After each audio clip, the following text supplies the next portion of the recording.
Hi, and welcome to another episode of Starship Gaming. Before we get started, don't forget to subscribe and hit the bell if you want notifications of when we release more awesome videos. Now let's jump right into today's topic. Nostalgia is a very powerful thing, and it's been slowly yet steadily creeping into modern gaming for at least the past 15 years. From the Atari Flashback all the way to the Sega Genesis Mini, as well as new consoles coming out from such classic company names as Atari and Intellivision, nostalgia is pretty much here to stay. Whether that's a good thing or not, that's up to you to determine. But nostalgia certainly isn't a bad thing, especially if you grew up playing games that you liked, such as, for example, you are very fond of your PlayStation 1, which I'm very fond of my PlayStation 1. I actually still collect for my PlayStation 1, yet I did not like the PlayStation Classic that came out a few years ago, which I'm going to talk about in a minute. The whole nostalgia kick honestly really started back in the mid-90s, when you had compilations of classic arcade games being released to, well, CD-ROM and Sega Genesis, for example. And then, of course, in the mid to late 2000s and carrying over into the 2010s for pretty much that whole decade, you had such things as the Atari Flashback, which really pushed the popularity of Atari, and then you had such things as the Sega Genesis Flashback, completely the unique thing about the Sega Genesis Flashback is that it could play cartridges. And then, of course, we have to look at nostalgic games such as NES, SNES, N64 games being available to download on the Nintendo Wii back about, starting a little over 10 years ago, then eventually carrying over to the Wii U, and now you're able to download select titles on the Nintendo Switch. But the whole nostalgia hype train, I guess you could call it that, actually started with the NES Classic back in 2016.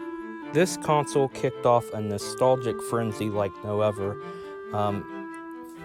It was unparalleled.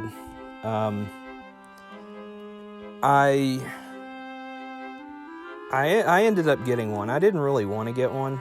I more or less got one because, I kind of wanted one just to see what the whole hype was about. And honestly, it had a good selection of games, but, for the price that it was, it wasn't too bad,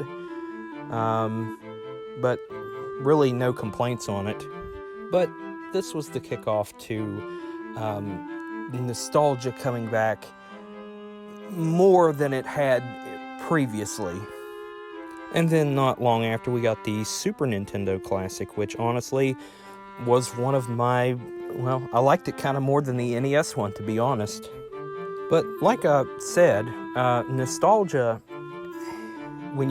companies know what people want. Trust me, they watch the internet and they see how people react to certain things, and they know what people want and certain products people want.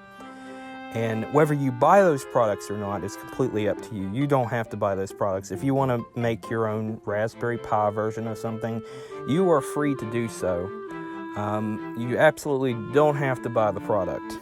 But I'm just saying, these products are out there, and they've really brought back the whole nostalgia kick. And I don't think it'll slow down anytime soon. And then, of course, you have the recently released Sega Genesis Mini, which I do not own one, but I've gotten to play one. And honestly, it's nice, but I don't think I'd want to own one. Sega Genesis games, I've just played so many Sega Genesis games over the years. I'm just it's one console I'm kind of sick of playing. But, it's a neat little device. One of the more controversial ones to come out recently in terms of nostalgia gaming products is the PlayStation Classic. First of all, when it launched, $99 is too much to pay for, or I should say was too much. It's not $99 anymore. But when this thing launched in 2018, $99 was way too much for one of these. I ended up getting one. Actually, I own two of them. One's in the box and one that I actually took out and played. Because believe me, these things are going to be collector's items someday, because you're going to find out a lot of people didn't pick them up. But the only reason that people really bought them, if they did buy them, was to just mod them. Of course, the prices eventually went down, and I've seen them on store shelves as cheap as $20. So that was a big marketing mistake by Sony. And the thing is, I believe these are actually still in production. I don't think they ever stopped making brand new units of these. At least I haven't heard that they, have stopped. But I don't put it past Sony to eventually release a revised version of this if they decide to continue on with it. Possibly one with more games or a better selection. If they put at least 40 more games on it. I know the whole licensing thing, you have to get it licensed and everything. If they put at least 30 more games on it and sold it at $49.99, these things would probably sell pretty decently. But as they are in their current iteration, they are just a complete disappointment. And they're an example of nostalgia simply being marketed to people for the sake of money. I mean, that's the truth. I mean, and that's the truth for the Super Nintendo, well, I should say the NES Classic and the SNES Classic. Those were all simply for money. I mean, any product, when it's for nostalgia purposes, is simply for making profit off of nostalgia. I mean, it's an absolute fact. I mean, it's not, you can't really deny that. Of course, if you take a device like this and you put, an amount of stuff on it that people will buy, then stuff that's actually good, other than what we got on the PlayStation Classic. But if you take a product like this and put stuff that's actually good on it, people will actually buy them. But other than that, the PlayStation Classic was not worth the money. I mean, it kind of is now if you want to buy it as a collector's item or a curiosity piece, or if you're a PlayStation collector. I know a lot of friends who bought these just for the collection, just for their collections. That's what I did. I bought one to play and one to use. I think I actually paid, I forget exactly what I paid for them, $20, I forget what it was. That's really the only thing that they're good for, is a collector's item, a shelf piece. They might be worth something someday. I don't know how many of these exactly they produced. I know when they first came out, there was like a shortage on these and people lost their minds, and then reviews started trickling in that these things were terrible. So I don't know exactly how many are out there. I don't see them at Walmart anymore. I know that. The only place that I really still see them is Target. And occasionally, and this is the true fact, I think this is where I actually got mine from.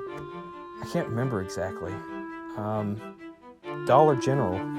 They've started showing up in Dollar General stores for like $25, $35, depending on your location.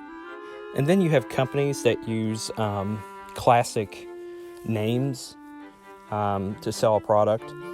For example, you have the Atari VCS and the Intellivision Amico. Intellivision being a classic, another classic gaming name. You have these two companies that exist that use a nostalgic name to sell a product, or I should say a nostalgic name to sell a nostalgic product, which, in marketing, that's pretty common. I actually, when I was in college, I took marketing classes, and one of the things I brought up, I actually did a paper on it talking about companies that use classic names to basically classic names to sell products newer products or revive products, or they revive a brand name. And I think I was using, for example, Montgomery Ward, which used to be a department store. It is now, somebody else bought the name to it, and it's now a catalog. But they used that name, a company that had been around for, I think, a long time, in other words. And that's how a lot of companies, they use a classic name to sell a product, simply fueled on, they use it to fuel nostalgia, and people buy the products. And that's the same thing with like even Sony and Xbox.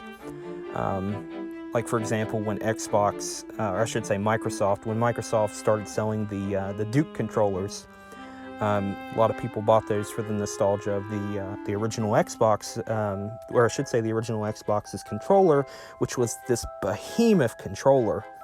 And they released a USB version of it for the Xbox One. And I believe you can also use it, yeah, I'm pretty sure you can use it on the PC. And then, of course, you have Sony, who used the anniversary of the PlayStation a couple years ago to sell basically classic-looking PS4 consoles that had the whole PS1 color scheme and the logo. And then, of course, they sold the controllers that looked like that, too. So in marketing, a lot of companies, or I should say most companies, push nostalgia for the sake of a product. But, of course, there's always different ways you can relive nostalgia. You can, like I said, if you don't want to buy any of these devices, that's completely your choice. If you want to make just a Raspberry Pi, or, any of the number of, or even if you want to download it on your computer, any of the other number of emulators that you want to use to relive nostalgia, that is completely up to you. You have that freedom to do so. And of course, if you want to buy the products, go ahead and buy them. That's freedom of choice. I personally, I like to have the original hardware. I don't like buying, I'm not big on emulating. Like, I'm working on an emulating project, but I just haven't gotten any input on it from anybody. Every time I do, they just avoid, discussing it. Like a friend of mine the other day, I tried discussing it with him over the phone, and he just would not give me any opinion on it, so I'm really not sure why. But yeah, when it comes to nostalgia, I'd rather have the original physical hardware in my hand than just buying, a newer product, unless it's new and it has new stuff and I can't get it anywhere else, that's the only exception. But, that's just how I feel. I like the original stuff. Like PlayStation, I like PS1. I'd rather have a original PS1 than the PlayStation Classic that we got, or I really don't want to emulate it. It's just something I'm not big on emulating, so it's not something that I really, as a project, like I said, I was thinking about working on it. Well, I kind of was, but I haven't gotten really any opinions on it. Emulating, I'm not really too big on. Of course, there's another console coming out that comes at you with nostalgia. I've talked about the Polymega, which is coming out this July 2020. So that's another chance if you want to, want something that can play physical games, but also, it's a complicated thing to explain. Polymega is just, it's kind of a new concept, the way that it's made. It's just kind of hard to explain it all in just a few words, but it comes out in July. And of course, there's the much cheaper alternatives. If you want to get your nostalgic gaming fix, Hyperkin's Retron systems, or I should say consoles. Those are a good way to play your older video games. If you don't want to do an emulator or anything like that. If you're a what's the word? I don't think it's originalist. But I think you understand the concept of what I'm getting at. If you like just physical copies of stuff and you like playing it, without having to spend a lot of money on buying the original console, or you just don't want to emulate it, or you don't know how to build an emulator, that's a good alternative. So, in conclusion, nostalgia is here to stay. It will be here to stay for many years to come, and, well, we just gotta kind of hang on for the ride and see where it leads us. And companies will continue to use nostalgia to sell products. They kind of have for years already. Mostly Nintendo. Nintendo's been using it for years, especially using, reusing the same characters, Mario, Donkey Kong, Yoshi, Kirby, all of those. And, it's something that will continue on for many years to come. So I hope you enjoyed today's episode. Don't forget to subscribe and hit the bell if you want notifications of when we release more awesome videos. And until next time, I will see ya.